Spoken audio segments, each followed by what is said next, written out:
ثلاث رجال في حياة سيدة الشاشة فاتن حمامة، أحدهم غير ديانته للزواج منها.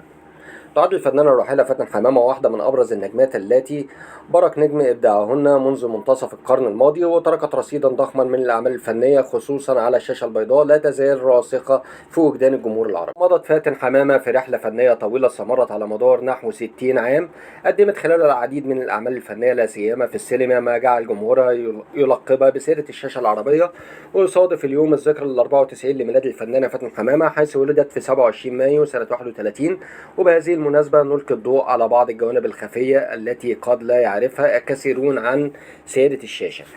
في البداية هنتكلم عن زيجات فاتن حمامة. تزوجت فاتن حمامة 3 مرات في حياتها، كان أولها سنة 1947، واستمرت زيجتها الثالثة والأخيرة حتى وفاتها سنة 2015. الزيجة الأولى تزوجت فاتن حمامة للمرة الأولى من المخرج السينمائي الراحل عز الدين ذو الفقار أثناء تصوير فيلم أبو زيد الهلالي سنة 47، وأسسها معا شركة إنتاج سينمائي. وانتجت هذه الشركة فيلمها موعد مع الحياة، اللي حقق نجاح كبير، ووقت عرضه واستمر زواجهما 7 أعوام حتى تم الانفصال سنة 54.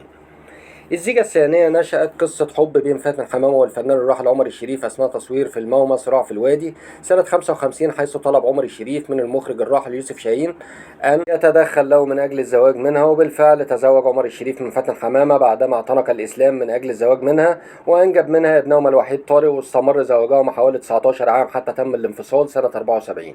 وقدم الثنائي معا العديد من الأعمال، منها نار الحب وأيامنا الحلوة ولا أنام وسيدة القصر. أما الزيجة الثالثة والأخيرة، وبعد انفصال عن عمر الشريف بعام واحد، تزوجت فاتن حمامة للمرة الثالثة من طبيب الأشعة محمد عبد الوهاب سنة 1975، واستمر زواجها لمدة 40 عام حتى وفاتها سنة 2015.